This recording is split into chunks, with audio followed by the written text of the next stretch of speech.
अस्सलामुअलैकुम नाजरीन, आप देख रहे हैं प्रोग्राम स्पोर्ट्स वन और मैं हूं आपके साथ रानी सैफुल्ला खान। नाजरीन, पीएसएल सीजन 11 का जो सिलसिला है वो जारी है और तमाम मैचेस अब कराची में हो रहे हैं। परफॉर्मेंस के बारे में भी हम मजीद बात करें, बताएं कि पाकिस्तान सुपर लीग में आज कोयटा ग्लैडिएटर्स और लाहौर कलंदर जो है वो आमने सामने होंगी।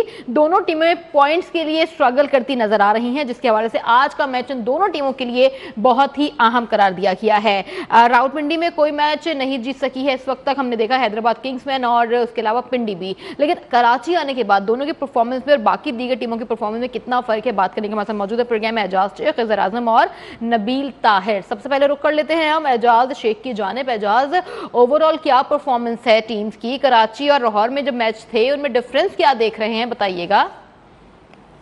देखिए, कराची और लाहौर की अगर बात कर ली जाए तो बिल्कुल भी कराची की टीम जब से कराची में मैचेस शुरू हुए हैं तो उनकी पोजीशन बिल्कुल भी नाकिस परफॉर्मेंस है और उनकी पोजीशन भी वो सेट नहीं है जो होनी चाहिए थी, जो उम्मीद की जा रही थी, जो होप थी कराची किंग्स के फैंस को।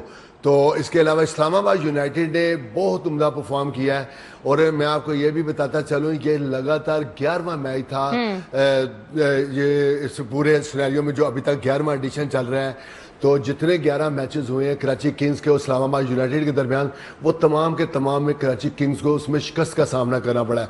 और इसी तरह अगर लाहौर की बात कर ली जाए तो लाहौर कलंदर्स की जो परफॉर्मेंस है वो भी अप टू मार्क नहीं है। अगर ये कहा जाए कि उन्होंने अपने जो फैंस हैं उनको मुतमिन करके रखा और उनके जो फैंस हैं वो सेटिस्फाइड हैं और इनके जो प्लेयर्स हैं उन्होंने बड़ी उम्दा परफॉर्मेंस दी है, तो बिल्कुल ये भी बात गलत होगी। और ये भी लाहौर कलंदर की परफॉर्मेंस भी बिल्कुल अप टू मार्क नहीं है, कोई उससे सेटिस्फाइड नहीं है।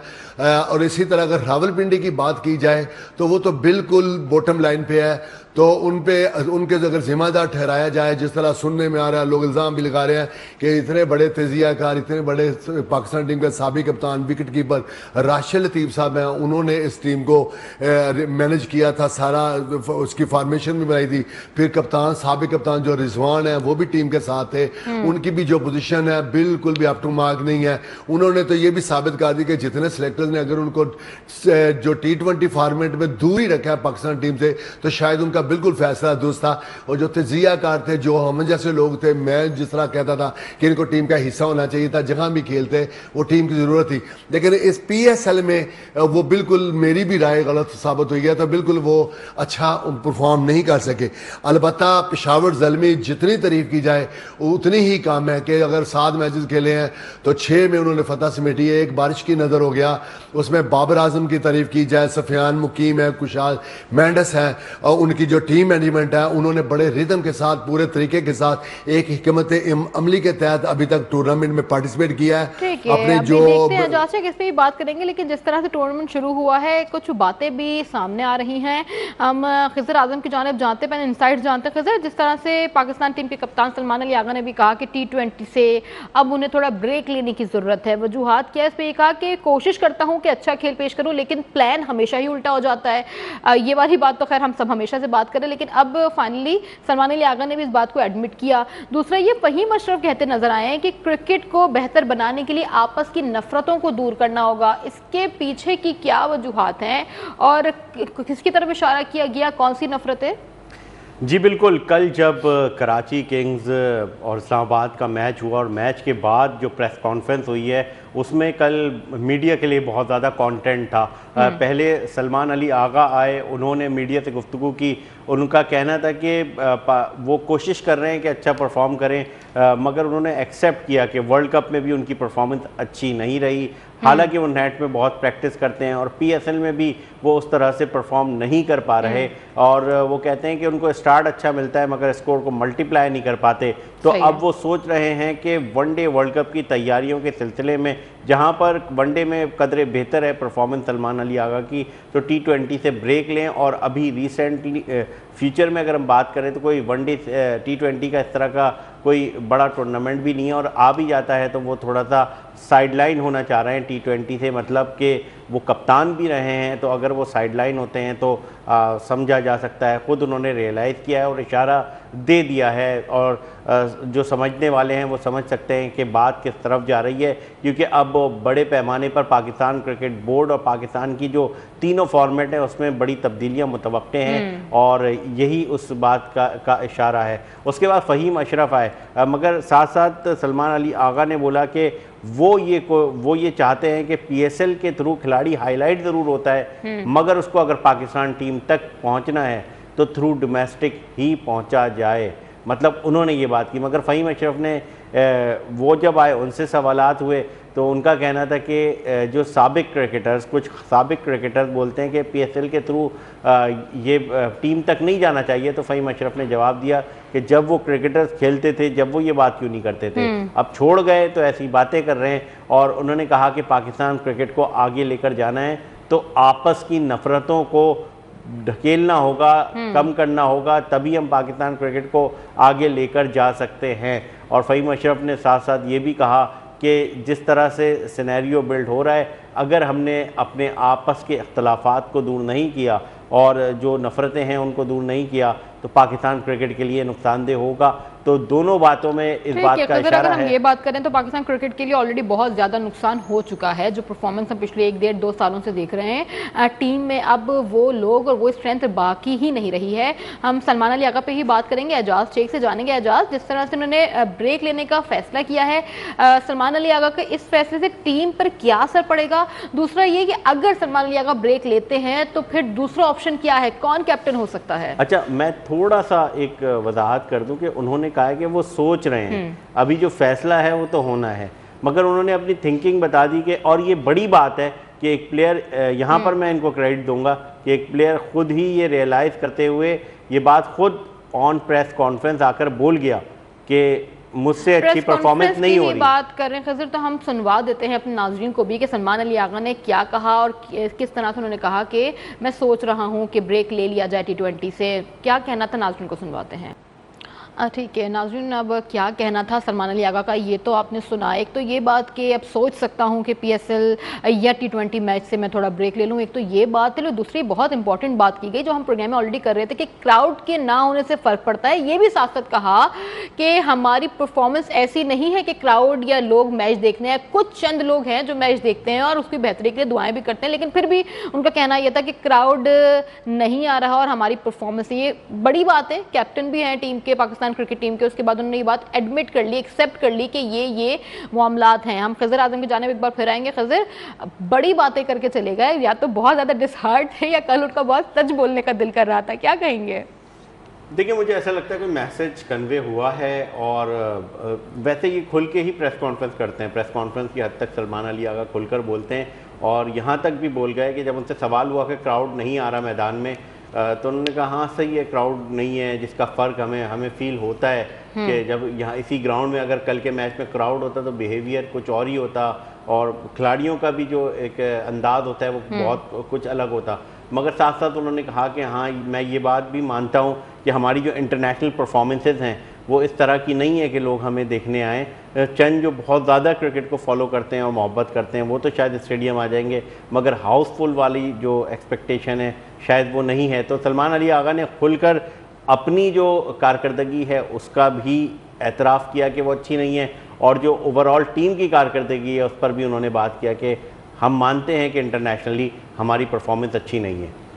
ठीक है, एजाज शेख की जानिब जाएंगे। एजाज, जो गुफ्तगू की गई है सलमान अली आगा की जानिब से, फिर उन्होंने ये भी, अब हम जो मुसलसल देख रहे हैं, उन्होंने खुद एक्सेप्ट भी कर लिया। सलमान अली आगा की यहाँ पे आपको गलती नजर आती है, उनकी परफॉर्मेंस में कमी है, लेकिन हम ये देख रहे हैं गुज़िश्ता 1.5-2-3 सालों से ये है कि जितने भी हमारे स्टार्स प्लेयर्स हैं, हम नॉर्मल प्लेयर की बात नहीं करते जो बिल्कुल नीचे आके खेलते हैं, स्टार प्लेयर्स की बात करें, साइमा अयूब हुए हमारे साथ, सलमान अली आगा हुए, मोहम्मद रिजवान, बाबर आजम, ये वो स्टार प्लेयर है जिन्हें पूरी दुनिया देख रही है, लेकिन किसी की भी परफॉर्मेंस अब देखने वाली नहीं है। इस पे क्या कहेंगे, किसकी गलती है? फिटनेस मसाइल इनके ज़्यादा हैं या फिर मैनेजमेंट इशूज़ नज़र आते हैं आपको? देखिए, पहले तो मैं आपसे ये कहूँगा कि जो सलमान अली आगा ने बयान दिया है ये वो बयान है जो आज से 1.5 साल पहले सारे तजियाकार ये बातें कर रहे थे कि ये T20 के प्लेयर ही नहीं है, इनको कप्तान भी नहीं बनाना चाहिए था। ये जो खुद अपने जो परफॉर्मेंस है उसके साथ इंसाफ नहीं कर रहे तो इन्होंने टीम के साथ क्या इंसाफ करना है। ये अलग बात है कि एशिया कप के फाइनल में पाकिस्तान टीम पहुंची, लास्ट बॉल पे फैसला हुआ, इंडियन टीम जीती, कई वाक़यात रूनुमा हुए, लेकिन ये बहुत पहले इनको फैसला कर लेना चाहिए था। अब इनको नज़र आ गया है कि इनके फ्यूचर T20 T20 में इनका फ्यूचर नहीं है, तो अब ये इन्होंने कहना शुरू कर दिया है कि उनका फोकस जो 50 ओवर्स का खेल है उसमें।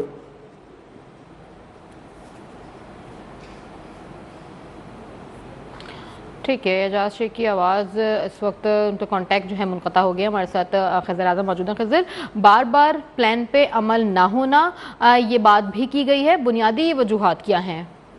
देखिए, कराची किंग्स ओवरऑल वो कॉम्बिनेशन बन ही नहीं पा रहा। अब देखिए ना, वार्नर कल का मैच भी नहीं खेल पाए, तो और जो ओवरऑल जो उनके जो प्लेयर्स हैं वो उस तरह से हमें एक्शन में दिखाई नहीं दे रहे। और जिस तरह हैदराबाद किंग्समैन ने कमबैक किया है, अब देखिए फाइनल 4 में जाके वो बैठ गए हैं। तो ये तमाम तर सिनेरियो हैं कि कुछ टीमें हैं जिनका कॉम्बिनेशन शुरू में नहीं बन रहा था, मगर उन्होंने अब कॉम्बिनेशन बनता जा रहा है, वो बहुत अच्छा परफॉर्म कर रहे हैं। और दूसरी जाने पर कराची हो गई, लाहौर हो गई, ये दोनों बड़े शहर हैं, और जब ये दोनों शहर खेलते हैं तो क्रिकेट की जो एक कहते हैं ना मुकाबला, वो भी बड़ा दिलचस्प हो जाता है। मगर जब ये दोनों ही शहर की टीमें अच्छा परफॉर्म नहीं करेंगी तो यकीनन पाकिस्तान सुपर लीग पे भी असर पड़ेगा। अब जो टॉप पर टीमें हैं, हम देख रहे हैं कि जिस तरह पेशावर है, बहुत अच्छा परफॉर्म कर रही है, कॉम्बिनेशन भी बहुत अच्छा बना हुआ है, ख़ुद बाबर आजम की परफॉर्मेंस भी बहुत अच्छी है। अब तो उन्होंने फिनिश भी कर लिया एक मैच, तो बाबर आजम के फैंस तो बहुत ज़्यादा खुश होंगे। और फिर उस तरह से जो उनकी टीम कॉम्बिनेशन बना हुआ है, सुफियान मुकीम जिस तरह से उनकी तरफ से बॉलिंग कर रहे हैं, वो भी एक शानदार एक पाकिस्तान टीम के लिए, पाकिस्तान क्रिकेट के लिए एक इजाफा है। तो पेशावर ज़ल्मी बहुत अच्छे कॉम्बिनेशन के साथ खेल रही है। फिर इसके अलावा इस्लामाबाद यूनाइटेड है, वो बहुत अच्छा प्रैक्टिस सेशन में भी बहुत अच्छा हैं, और फिर जो उनकी ग्राउंड परफॉर्मेंस है वो भी बहुत अच्छी जा रही है। फिर उसके बाद अगर बात करें, मुल्तान सुल्तान है, वो भी बहुत अच्छा खेल रहे हैं। आज उनका मैच मतलब मैच से कबल उनका प्रैक्टिस सेशन है इसी वक्त स्टेडियम में, तो वो भी आए हैं। हालांकि बड़ा उन्होंने चिल किया है, 2 से 3 दिन उनकी पूरी की पूरी टीम दुबई चली गई थी और हैदराबाद PSL देखे गए PSL 11 से पहले, और जब इस सारे माहौल से पहले, स्टार्ट होने से पहले जो एक हाइप बनी हुई थी, एक माहौल बना हुआ था PSL सीजन 11 आएगा, जितनी एक्सपेंसिव टीम्स खरीदी गई हैं। PSL के जो ओनर्स हैं, जो टीम मुल्तान सुल्तान, हैदराबाद किंग्स, इनको वो जो उम्मीदें की गई थी इतना कामयाब होता हुआ नजर आ रहा है?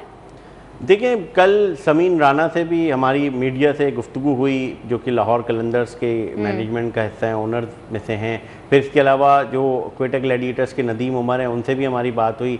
तो वो कह रहे हैं कि बहुत कुछ अनफॉर्चुनेट हो जाता है। पाकिस्तान सुपर लीग जब आती है, कभी कोविड का सिनेरियो हो जाता है, कभी जंगी हालात हो जाते हैं, कभी हॉस्पिटैलिटी एक जो माहौल बन जाता है। फिर आप जो है वो एक ड्राइव की तरफ चले गए हैं। इस वक्त खित्ते की जो सूरत हाल है, तो इन सब को देखते हुए वो कह रहे हैं कि ज़्यादती होगी कि हम बोर्ड पर कोई बात कर जाएं। मगर उन्होंने कहा कि अब सबसे बड़ी बात जो समीन राना ने बोला कि अब हमारे मैचेस में ऐसा लग रहा है कि एक टीम के मैचेस पे मैचेस हुए जा रहे हैं। जैसे हमने देखा कंटिन्यू पेशावर हाईलाइट भी इसलिए हुई कि उनको कंटिन्यू 2-3 मैचेस मिले, तो पेशावर ही चल रहा था, बाकी टीमें सारी जो है वो साइड लाइन हुई थी। तो जो अचानक से जो एकदम शेड्यूल चेंज किया गया है, उसमें बड़ा एक उन्होंने कहा कि एक सवालिया निशान है कि 6-6 दिन तक किसी टीम के मैच नहीं है, कभी 4 दिन तक मैच नहीं है। तो वो अपने आप को जेलअप करने के लिए खिलाड़ी जो होते हैं वो कोशिश रहते हैं कि किसी तरह वो एक्टिव रहें।